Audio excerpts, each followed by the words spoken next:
Next topic start करते हैं, inductance. Inductance, अब देखो इंडक्टेंस होता क्या है। आप लोगों ने रेजिस्टेंस किया, कैपेसिटेंस किया, है ना। तो जैसे किसी रेजिस्टर की एबिलिटी है ना, रेजिस्टर की इंटरनल प्रॉपर्टी है रेजिस्टेंस। रेजिस्टर की रेजिस्टेंस होती है, कैपेसिटर की कैपेसिटेंस होती है। वैसे ही ना किसी इंडक्टर की इंडक्टेंस होती है। इंडक्टर मतलब किसी कॉइल की, कॉइल को इंडक्टर बोल देते हैं, ठीक है ना। तो किसी कॉइल की इंटरनल प्रॉपर्टी होती है इंडक्टेंस, ठीक है। और लिखो इसके बारे में पहले आप, it is the coefficient of electromagnetic induction. Electromagnetic induction का ये कोएफिशिएंट है and is intrinsic property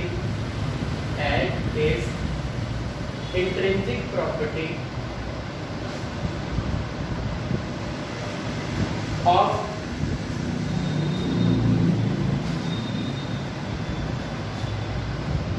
intrinsic property of inductor. आप कोई कॉइल लिखो यहाँ पर, किसी कॉइल को बोल रहे हैं।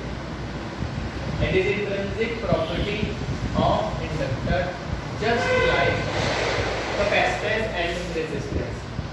Just like capacitance and resistance. जैसे रेजिस्टर की इंटरनल प्रॉपर्टी रेजिस्टेंस, कैपेसिटर की इंटरनल प्रॉपर्टी कैपेसिटेंस, वैसे ये इंटरनल प्रॉपर्टी होती है हमारे पास, ठीक है। और ये कोई एक स्केलर क्वांटिटी है, देखो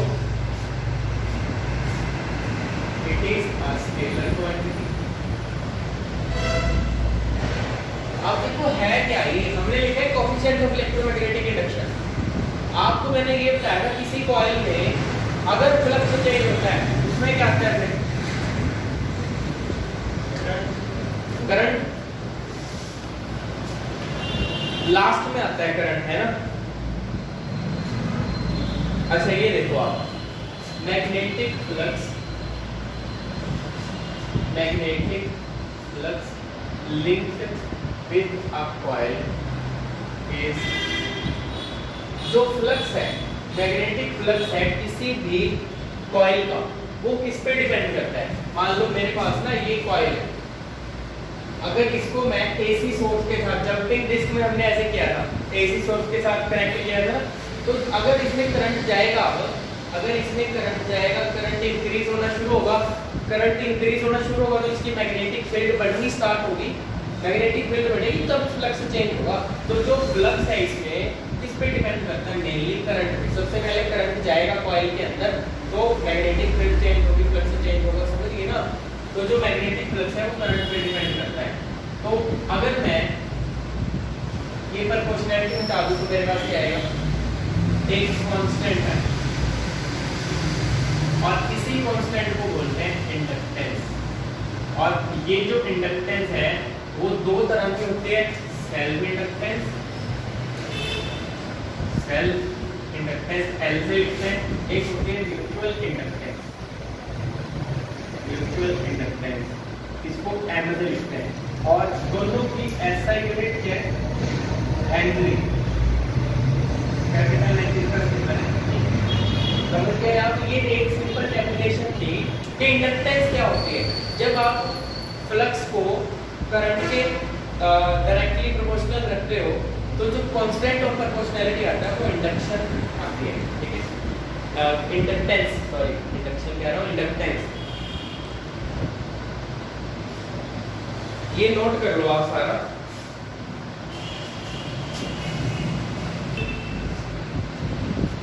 हाँ जी, म्यूचुअल इंडक्शन क्या होती है ये समझो आप। ये एक प्रोसेस है, इंडक्शन, पहले इंडक्टेंस नहीं लिखा, म्यूचुअल इंडक्टेंस एक कोएफिशिएंट का नाम है। ये इंडक्शन है एक प्रोसेस। कौन सी प्रोसेस, मान लो मेरे पास दो कॉइल, एक ये मेरे पास कॉइल है जिसका नाम है प्राइमरी कॉइल, इसको मैंने एसी सोर्स के साथ कनेक्ट कर दिया। ये इनपुट है, यहाँ से मैंने इनपुट दी, इनपुट एसी सोर्स, ठीक है, अल्टरनेटिंग करंट यहाँ से दिया, और इसके पास बिल्कुल पास, बट टच नहीं किया हुआ, इसके पास एक दूसरी कॉइल रखी है एस, और ये जो कॉइल है ये गैल्वेनोमीटर से कनेक्टेड है, ये गैल्वेनोमीटर से कनेक्टेड है। यहाँ पे कोई भी की बना लो आप, ये की। अब होगा क्या, पहले मैं म्यूचुअल इंडक्शन बताऊंगा फिर समझाऊंगा क्या है, ठीक है, लिख लेने के बाद। अब म्यूचुअल इंडक्शन क्या है, phenomena of inducing EMF in a coil, ये मैं लिख भी देता हूँ, phenomena of inducing EMF in a coil, ये सेकेंडरी कॉइल की बात कर रहा हूँ मैं। Phenomena of inducing EMF in a coil by changing current in nearby coil is called mutual induction। तो ये एक फिनोमिना है, एक प्रोसेस है, ठीक है।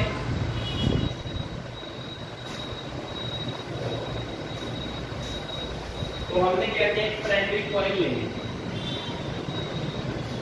consider a coil connected to AC source, consider a primary coil connected to AC source through a key,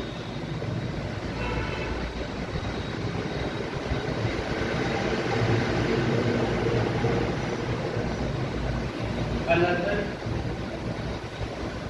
S coil, secondary coil is placed near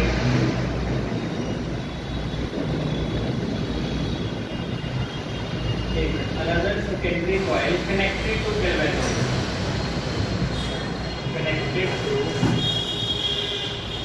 galvanometer, is placed near primary coil as shown in figure। हाँ जी, आप लोग ये बताओ, सिर्फ आपको इतना समझ आएगी, म्यूचुअल इंडक्शन, किसी एक कॉइल में ईएमएफ चेंज करते हैं, उसके जो साइड में रखी कॉइल है उसमें करंट चेंज करके उसको बोलते हैं, ठीक है। हमने क्या किया, दो कॉइल ले ली, एक प्राइमरी कॉइल जो एसी सोर्स के साथ जुड़ी है, एक उसके साथ रखी है सेकेंडरी कॉइल जो गैल्वेनोमीटर के साथ जुड़ी है। अब देखो एक्सप्लेनेशन देखो, पहले बाद में लिख लेना आराम से। अगर मैं की को क्लोज कर दो तो करंट प्राइमरी कॉइल में इंक्रीज होना शुरू हो जाएगा। पहले सारे समझो इसको, प्राइमरी कॉइल में करंट इंक्रीज होना शुरू हो जाएगा। तो अगर करंट कॉइल में जाएगा तो उसके अराउंड मैग्नेटिक फील्ड भी आएगी, करंट कैरी कंडक्टर के अराउंड होती है, कॉइल भी तो होती है, सोलेनॉइड के अंदर म्यू नॉट Ni होती है। तो ये जो कॉइल है इसके अराउंड मैग्नेटिक फील्ड आनी शुरू हो जाएगी, पर इसके पास क्या है, सेकेंडरी कॉइल, तो मैग्नेटिक फील्ड इसकी जो है वो इसको भी तो इन्फ्लुएंस कर रही है, तो इसका फ्लक्स चेंज होना शुरू हो जाएगा, क्योंकि फील्ड चेंज हो रही है। इसकी फील्ड के अंदर ये भी तो रखा हुआ है ना, तो फील्ड इसकी बढ़ती जा रही है क्योंकि करंट बढ़ता जा रहा है, तो इसकी फ्लक्स चेंज हो जाएगा सेकेंडरी कॉइल का। अगर फ्लक्स चेंज होगा तो ईएमएफ आ जाएगा, ईएमएफ आएगा तो एक पॉजिटिव हो गया, एक नेगेटिव, इसमें करंट आ गया, करंट आएगा तो गैल्वेनोमीटर बता देगा। तो अभी करंट हमने दिया प्राइमरी को था, सेकेंडरी में अपने आप आ गया, इसको बोलते हैं म्यूचुअल इंडक्शन प्रोसेस को। ये हमने प्राइमरी को ही दिया है, सेकेंडरी में अपने आप आ गया। तो ये देखो, ये जो लिखा है the phenomena of inducing EMF in a coil, secondary coil में ईएमएफ इंड्यूस कर दिया by changing current in primary coil. समझ गए ना, उसके पास जो रखी है कॉइल उसमें करंट चेंज करके एक कॉइल में हमने ईएमएफ इंड्यूस करा दी, ये म्यूचुअल इंडक्शन। तो अब इसकी एक्सप्लेनेशन ज्यादा नहीं है, एक्सप्लेनेशन थोड़ी है। एक्सप्लेनेशन देखो, व्हेन की इज क्लोज, जैसे की को आपने क्लोज किया, द करंट, व्हेन की is close the current starts increasing, current starts increasing in primary coil, primary coil में करंट बढ़ना शुरू हुआ, उसके अराउंड मैग्नेटिक फील्ड भी बढ़नी स्टार्ट हो गई। Therefore magnetic field around it, therefore magnetic field around it also increases। magnetic field बढ़ गई,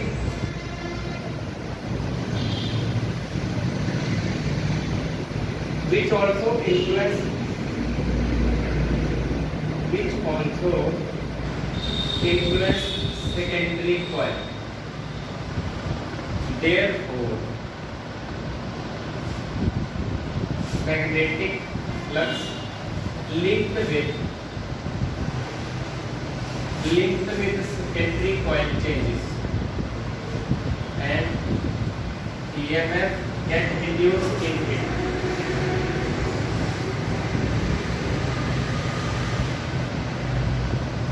Therefore,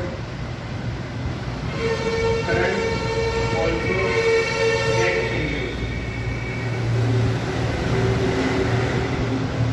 which is indicated by the deflection of galvanometer. हाँ जी, आपको समझ आ गया कि करंट बढ़ा प्राइमरी कॉइल में, उसके अराउंड मैग्नेटिक फील्ड बढ़ेगी, मैग्नेटिक फील्ड इन्फ्लुएंस करेगी सेकेंडरी कॉइल को, सेकेंडरी का फ्लक्स चेंज होगा, उसमें ईएमएफ आ जाएगा, ईएमएफ आएगा तो सेकेंडरी में करंट आ जाएगा।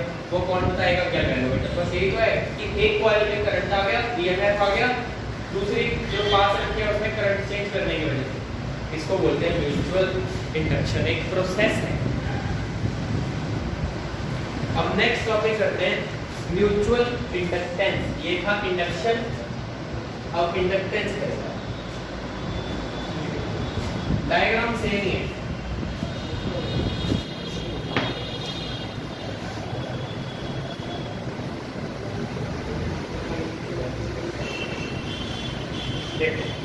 म्यूचुअल इंडक्टेंस या फिर इसको एक और नाम है इसका coefficient of mutual induction. Mutual induction का कोएफिशिएंट देखो कैसे स्टार्ट करें इसको। We know that current in secondary में ईएमएफ आया ना, जो फ्लक्स है सेकेंडरी का फ्लक्स किस पे डिपेंड कर रहा है? फ्लक्स जो चेंज हुआ है सेकेंडरी कॉइल का, किसकी वजह से चेंज हुआ है? प्राइमरी के करंट की वजह से। अगर प्राइमरी में करंट ना आता तो उसमें फ्लक्स भी नहीं आना था साइड वाले, समझ गए ना? तो अगर मैं प्रोपोर्शनैलिटी खत्म कर दूं तो यहाँ पे जो कांस्टेंट आएगा वो इंडक्टेंस है, आपको पता है ना, ये म्यूचुअल इंडक्टेंस है यहाँ पे, क्योंकि म्यूचुअल में दो चीजें चाहिए, दो कॉइल्स में होता है हमेशा म्यूचुअल इंडक्शन, ठीक है? तो ये दो कॉइल्स का म्यूचुअल इंडक्टेंस है M। ये इक्वेशन नंबर 1। अगर मैं फैराडे लॉ लगाऊं according to Faraday law, Faraday law क्या कहता है? पहले तो इसमें देखो फ्लक्स चेंज हुआ, फ्लक्स आ गया ये, ठीक है? अब ईएमएफ पता करना है। ईएमएफ कितना इंड्यूस होता है? -d∅dt। और ये ईएमएफ किसमें आया? सेकेंडरी में। फ्लक्स किसका चेंज हुआ? सेकेंडरी का। तो d∅ change in flux secondary, तो d/dt फ्लक्स की वैल्यू ऊपर है, m कांस्टेंट है बाहर। तो देखो ये कितना ईएमएफ इंड्यूस होता है इसमें, ये फ्लक्स चेंज हुआ सेकेंडरी का और कितना ईएमएफ इंड्यूस हुआ। m इसमें क्या है? Mutual inductance. आज भी समझ गए आप? कितना इजी है, सिर्फ इतना ही। और इसकी एसआई यूनिट क्या होगी? हेनरी। पहले ही बता दिया मैंने आपको, चाहे म्यूचुअल इंडक्टेंस हो चाहे सेल्फ इंडक्टेंस हो, एसआई यूनिट है हेनरी। ये इतना सही है, बस इतना ही करना है आप। नेक्स्ट टॉपिक करते हैं mutual inductance of two long coaxial solenoids. मान लो हमारे पास दो सोलेनॉइड है, एक ये सोलेनॉइड है, देखो ये सोलेनॉइड है S1, सोलेनॉइड S1। एक दूसरा सोलेनॉइड है इसके बिल्कुल ऊपर है। मान लो एक सोलेनॉइड ऐसे है, दूसरा बिल्कुल ऐसे है, ठीक है ना, मतलब उसके बिल्कुल पास है। ये है दूसरा। थोड़ा अलग शो करने के लिए इसको मैंने डॉटेड बना दिया।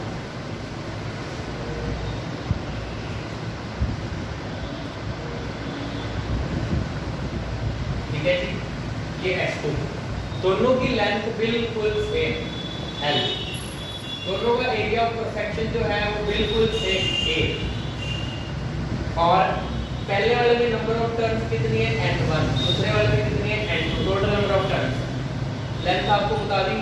एरिया क्रॉस सेक्शन, मान लो पहले वाले में करंट जा रहा है I1, अगर पहले सोलेनॉइड में करंट जाएगा, मैग्नेटिक फील्ड आ जाएगी उसके अराउंड, उसकी मैग्नेटिक फील्ड में दूसरा आ गया, दूसरे का फ्लक्स चेंज हो जाएगा, क्योंकि करंट ना कॉइल में धीरे धीरे बढ़ता है, एकदम नहीं बढ़ता, कॉइल में धीरे धीरे बढ़ेगा। जैसे करंट इंक्रीज होगा तो पहले वाले सोलेनॉइड के अराउंड मैग्नेटिक फील्ड बढ़ेगी, मैग्नेटिक फील्ड बढ़ेगी तो दूसरे को भी इन्फ्लुएंस करेगी, उसका फ्लक्स चेंज हो जाएगा, दूसरे को उसमें ईएमएफ आ जाएगा, समझ गए? दूसरे में ईएमएफ आ जाएगा ना, तो उससे हमें पता लग जाएगा म्यूचुअल इंडक्टेंस एम वो करते हैं। Consider two solenoids S1. Consider two solenoids S1 and S2 such that S2 completely surrounds S1। मैंने आपको बताया ना S1 के एग्जैक्टली ऊपर है, और लेट कर लो A and area of section दोनों का, क्योंकि एक दूसरे के बिल्कुल ऐसे ही ना, एक दूसरे को सराउंड कर रहा है बिल्कुल, मतलब अप्रोक्सीमेट सेम है। Area of cross section of each solenoid, और एल हमने क्या मान लिया, लेंथ ऑफ ईच सोलेनॉइड, और N1 total number of turns in solenoid S1, N2 क्या हमारे पास total number of turns in solenoid S2, और N1 small n1 क्या होता है?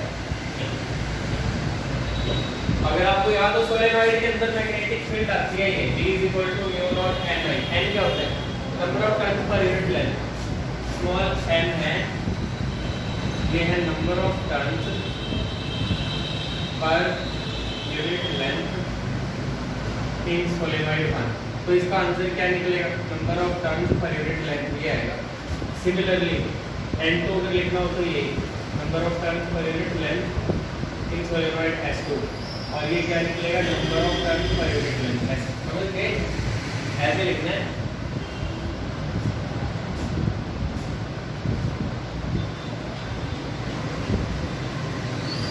तो अगर इसमें करंट I1 अगर फ्लो करे तो उसकी मैग्नेटिक फील्ड क्या होगी? If current I1 flows through S1 solenoid S1, then magnetic field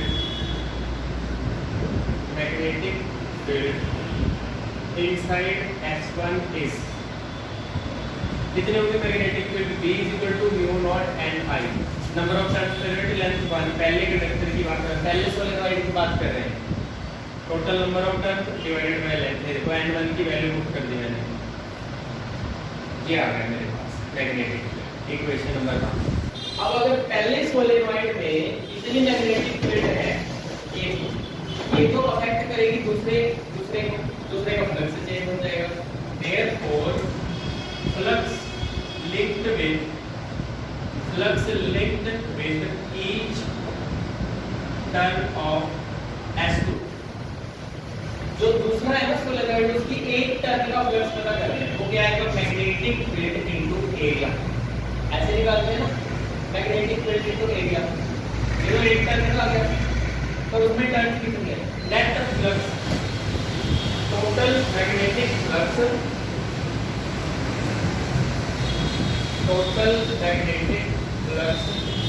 linked with whole solenoid S2।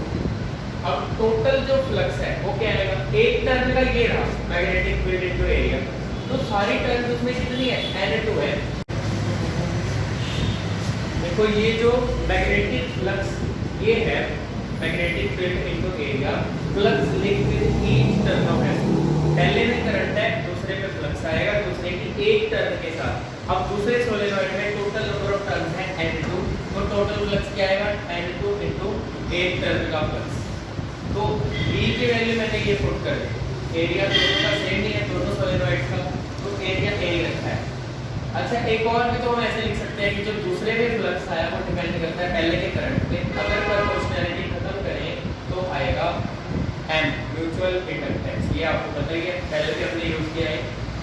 तो इसको और इसको इक्वेशन नंबर 2 और 3 को कंपेयर करो, ये भी फ्लक्स पाई तो ये भी, ये इस साइड करंट, ये भी करंट, तो करंट के अलावा जो भी बच रहा है वो म्यूचुअल इंडक्टेंस है। अब अगर अभी तो क्या था, पहले में करंट था दूसरे में फ्लक्स था, तो मैंने M1 को लिख दिया, ये पहले में करंट है दूसरे में फ्लक्स है। और अगर I2 फ्लो करे दूसरे सोलेनोइड में S2 में, अगर दूसरे सोलेनोइड में करंट जाता है I2, पहले में फ्लक्स आएगा तो M21 क्या लिखेंगे, यहाँ 1/1 2 कर दो, 2 की जगह 1 कर दो, सेम ही है, ये ऊपर सर्किल बड़ा फिर भी, तो M12 और 21 इस केस में सेम है। और ये इसमें हमने याद रखना, ये मान के चले थे कि जो ये पहला सोलेनोइड है उसको सराउंड कर रहा है दूसरा, मतलब अप्रोक्सीमेट जो एरिया ऑफ क्रॉस सेक्शन है वो सेम है, अदरवाइज ये अलग अलग भी हो सकते हैं, वहाँ पे फिर एरिया अलग आएगा, समझ गए, एरिया का तो फर्क पड़ेगा अगर छोटा बड़ा हो तो। ये टॉपिक देख लो, ये इम्पोर्टेंट है।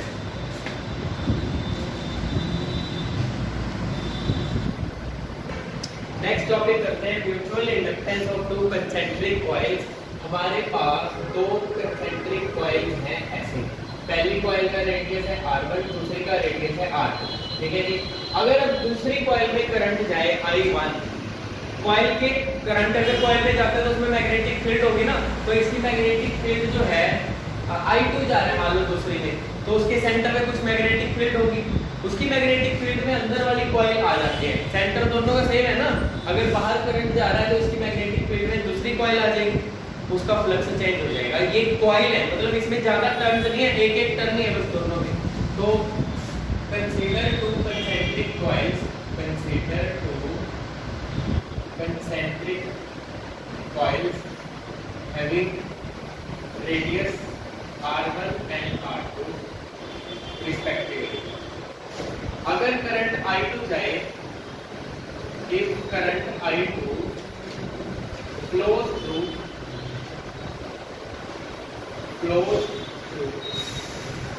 coil 2, ये जो अंदर वाली है ये coil 1 है, बाहर वाली है जो वो coil 2 है। If current I2 flows through the coil 2, then according to Weierstrass magnetic field क्या होगी, magnetic field at centre of coil 2 is, coil 2 के सेंटर पे मैग्नेटिक फील्ड क्या होगी, μ0/4 पाई 2 पाई I बाय R, ये फॉर्मूला होता है। करंट I2 है, रेडियस R2, इक्वेशन नंबर 1। ये दूसरे की मैग्नेटिक फील्ड है, और ये दूसरे की जो मैग्नेटिक फील्ड है किसका फ्लक्स चेंज करेगी, पहले का, therefore flux linked with coil 1 is, जो पहले का फ्लक्स है वो क्या आएगा, magnetic field into area, area पहले का, पर मैग्नेटिक फील्ड किसकी यूज हो रही है यहाँ पे, दूसरे की, तो मैग्नेटिक फील्ड की वैल्यू हमने पुट कर दी यहाँ पे, मैग्नेटिक फील्ड की वैल्यू। अब एरिया क्या आएगा, पहले का पाई R² पाई R1², ठीक है जी। तो जो पहले का फ्लक्स है ये आ गया μ0/4 पाई 2 पाई² R1² नीचे R2, मैंने I2 को साइड में रख दिया, ये इक्वेशन नंबर 2। हाँ जी, यहाँ तक क्लियर हुआ। मैं दोबारा आपको बता देता हूँ, ये मैग्नेटिक फील्ड दूसरे की है, इसकी वजह से पहले में फ्लक्स आएगा मैग्नेटिक फील्ड इनटू एरिया, ये पूरी मैग्नेटिक फील्ड मैंने लिख दी, एरिया पहले जिसका फ्लक्स चेंज कर रहे हैं, एरिया सर्कुलर है कॉइल तो पाई R² पाई R² पाई इनटू पाई² R1², मैंने करंट साइड पे रखी है, क्यों, क्योंकि हमें पता है कि जो फ्लक्स आया ना पहले वो किसकी वजह से आया, दूसरे के करंट की वजह से। और अगर मैं प्रोपोर्शनैलिटी चेंज करूं तो म्यूचुअल इंडक्टेंस आएगा मेरे पास, म्यूचुअल इंडक्टेंस को क्या लिखेंगे, दूसरे में करंट है पहले में फ्लक्स। अब कंपेयर करेंगे 2 और 3 को, जैसे मैंने पहले कराया एग्जैक्टली वैसे करवा रहा हूं, बिल्कुल सेम फ्रॉम 2 and 3। जो M21 है ये हमारे पास कितना है, μ0/4 पाई 2 पाई² R1² बाय R2, क्या क्योंकि ये पाई1 ये भी पाई1, यहाँ पे I2 यहाँ पे भी I2, बाकी जो रहेगा वो सारा M12 है। सिमिलरली इफ अगर करंट पहली कॉइल में जाए, if current I1 flows through coil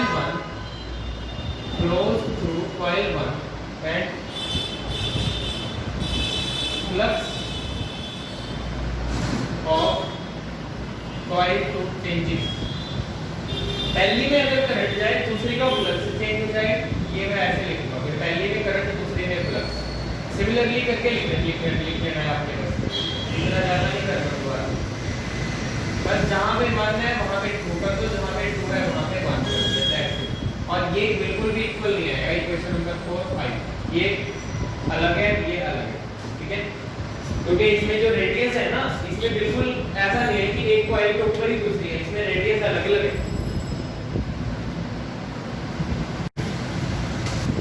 next topic करते हैं, किन किन फैक्टर पे म्यूचुअल इंडक्टेंस की वैल्यू डिपेंड करती है। पहला, सबसे पहले डिपेंड करती है ज्योमेट्री ऑफ टू कॉइल्स पे, geometry of two coils, that's उनकी shape, size and number of turns के ऊपर इस पे डिपेंड करती है। और nature of material on which the wires are bound, nature of material on which two coils form,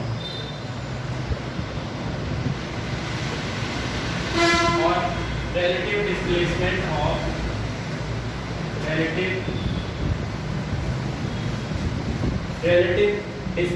placement of two coils, relative placement of two coils की placement कैसे है और उनके बीच का डिस्टेंस कितना है, डिस्टेंस बिटवीन टू पॉइंट्स, ये कुछ फैक्टर हैं जिन पे एम की वैल्यू डिपेंड करती है।